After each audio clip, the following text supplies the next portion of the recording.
1 तारीख को एक बड़ा आंदोलन कर रहे हैं यूजीसी के विरोध में सपनावत के अंदर। देख रहे हैं धुलाना दर्शन। धुलाना क्षेत्र में यूजीसी के नए नियमों के खिलाफ अब सवर्ण समाज का विरोध खुलकर सड़कों पर उतरता नजर आ रहा है।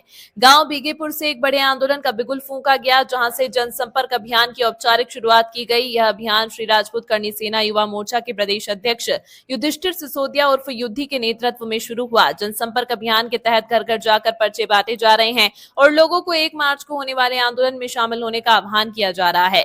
अभियान की शुरुआत करते हुए युधिष्ठिर सिसोदिया उर्फ युद्धि ने कहा कि आगामी 1 मार्च को सपनावत में सवर्ण समाज पूरी मजबूती के साथ मैदान में उतर चुका है।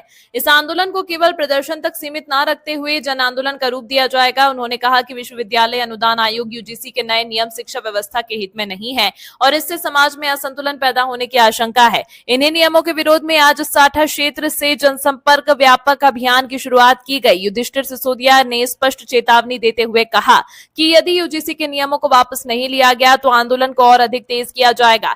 1 मार्च को सपनावत में बड़े स्तर पर विरोध प्रदर्शन कर अपनी ताकत का एहसास कराया जाएगा। उन्होंने बताया कि इस अभियान में सवर्ण समाज के युवाओं की सक्रिय और उत्साहपूर्ण भागीदारी देखने को मिल रही है, जिससे यह साफ है कि आंदोलन को लगातार व्यापक समर्थन मिल रहा है। शुक्रवार को बीघेपुर, इकलेड़ी, नरेना, पारपा और समाना गांव में जनसंपर्क कर लोगों को आंदोलन से जोड़ने का काम किया गया। क्षेत्र में पर्ची वितरण और जन जागरण अभियान लगातार जारी है। यूजीसी के खिलाफ शुरू हुआ यह अभियान एक बड़े आंदोलन की ओर बढ़ता दिखाई दे रहा है, जिसकी पहली झलक 1 मार्च को सपनावत में देखने को मिलेगी।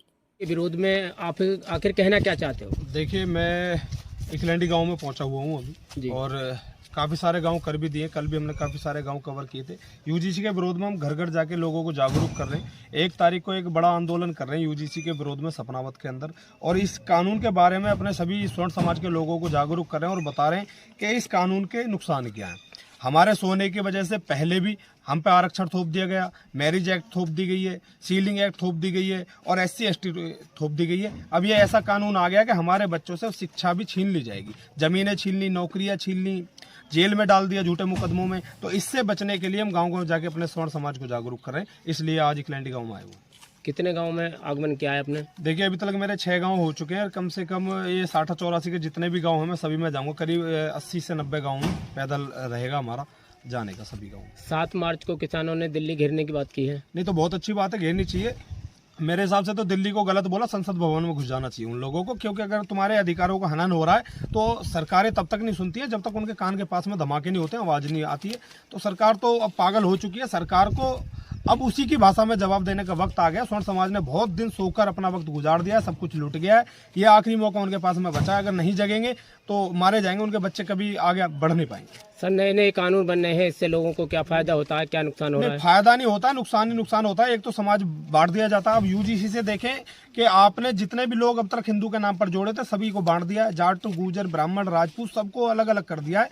तो ये कहीं ना कहीं जो अंग्रेजों ने थोड़ी अपनाई थी, फूट डालो राज करो, वही भारतीय जनता पार्टी केंद्र सरकार से जो नियम लागू हो रहे हैं उनका भी कहीं ना कहीं यही है कि फूट डाल के राज करते रहो। सर, शिक्षा और रोजगार और विकास जो छुपता जा रहा है। नहीं, ये तो इसलिए छुप रहा है ना, आपने एक वर्ग को, स्वर्ण समाज को बिल्कुल अलग कर दिया कि हमारे बच्चों को पढ़ने का अधिकार नहीं है।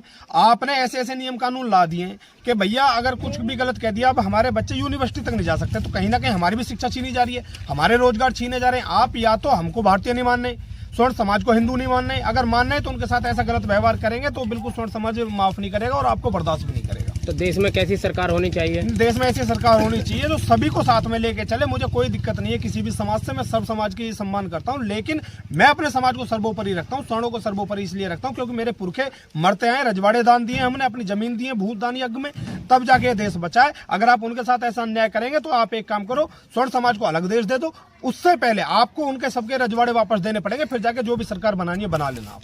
सर, आप यूजीसी के विरोध में गांव गांव जा रहे हैं, तो फिर क्या अपील करना चाहेंगे आप? मैं सभी देशवासियों से भी, गांव वासियों से भी, जहां जहां मैं जा रहा हूं सभी से अपील कर रहा हूं कि इसका कानून का विरोध करें। ज्यादा ज्यादा संख्या में आंदोलन में पहुंचेंगे और वहां से रणनीति होगी। अगर सरकार 19 मार्च को पक्ष में फैसला नहीं देती है, इस कानून को वापस नहीं लेती है, तो मैं युधिष्ठिर राणा बिल्कुल अपने बलबूते पे कह रहा हूँ, ना मुझ पे किसी का दबाव है और अपनी जिम्मेदारी पे कह रहा हूँ कि संसद भवन में घुस जाऊंगा या भी केंद्र का जो भी नेता क्षेत्र में दिखेगा उसके मुंह पर काली पोतूंगा और जूते बजाने का काम मैं करूंगा।